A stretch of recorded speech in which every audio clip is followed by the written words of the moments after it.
I was a stay-at-home mom for 7 years. I decided to go back to work last summer at a local nonprofit that works with victims of child abuse. I dropped my 1-year-old off at day school every day, and I went to work feeling like I was doing my part to make our community a better and a safer place to raise my children. I thought I was doing something to help. I felt really good about it. Janice, I trusted you with my baby. I trusted you to love him, to respect him, to nurture him, and to advocate for him.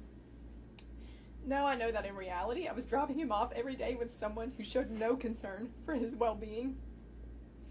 You were the very thing I went to work to fight against. You didn't show him love, or compassion, or respect. Instead of creating a safe learning environment for him to explore, make friendships, and learn how to navigate through the world, you exposed him to the darkness I prayed he would never know. These babies were curious, and fun, and loving, and trusting. You stole their joy, and you punished them for being exactly who and how God created them to be. I don't know how to move forward and process all of this. My heart is broken and I'm tired. Whatever is coming your way won't be nearly enough. Instead of showing these sweet babies how to exist in the world, you showed all of us, including these children, exactly how not to be. This is not a hiccup, as you've so casually referred to it. I pray one day you finally acknowledge the damage you've caused and the hurt that you've done. Anyone else? Go ahead. Tell me your name. Liz Brock. Okay, go ahead. And again, just make the statements to the court, not to the defendant. Okay.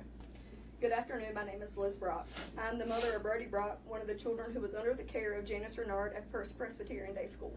Brody has since been named a victim pertaining to the charges against Ms. Ruinard.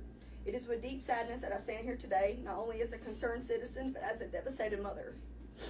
Never in a million years would I have thought that I would be standing in a courtroom in the town in which my husband and I love, the town where we work, live, play, and raise our true precious children. I'm here today due to the truly unfortunate, unforeseen, and unfathomable circumstances. As a mother, it is my duty to speak out and to speak up when my children have been wronged and cannot speak for themselves. It is my duty to advocate for my children and do everything in my power to protect them. It is my duty, with the help and the guidance of the Lord, to see that justice is served, regardless of the social repercussions that may come of it.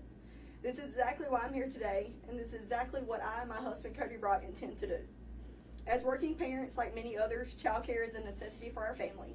When searching for a childcare facility, it was incredibly important to us that our children be in a loving, safe, nurturing, and Christ-filled environment in the custody of caretakers who exhibited these same characteristics.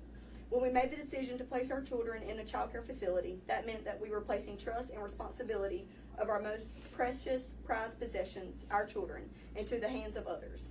In good faith, we leave our children with these caretakers to care for our children in our absence during the hours of the day in which we have no other option than to be away from our children, so that we can continue to work and make a living to provide and support our family. Each and every day that I drop my child off at the daycare facility in the morning, I leave a piece of my heart behind and in the hands of their caretakers. Before, I never feared that they were not loved, cared for, nurtured, or taken well care of while I was away at work. But never in a million years did I think that my child would be a victim of cruelty under the care of Janice Ruinard. Any parent or any human being with a heart and a conscience can imagine the utter devastation and numbness that we feel as parents, to learn that the very person in which we've entrusted our child's life with and well-being with has physically, mentally, and emotionally harmed them, with full intention of doing so. In fact, I'm not sure I would have believed it if I had not seen the video surveillance footage of blatant cruelty and physical harm with my own eyes. To see my son, my own flesh and blood, physically harmed and verbally degraded by his daily caretaker, someone who claimed to love him, has been disgusting and gut-wrenching, to say the least. My son Brody, who is 23 months old currently, while we were told that the earliest video footage evidence dates back only to February 2023, only God in heaven knows in the approximately 10 months that he has been under the care of Janice Ruinard, just how long this has been going on. My Brody is my youngest child and my only son.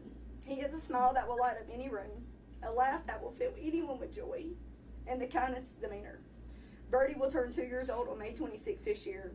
but is delayed in his speech, speaking only a few words here and there, now putting multiple words together.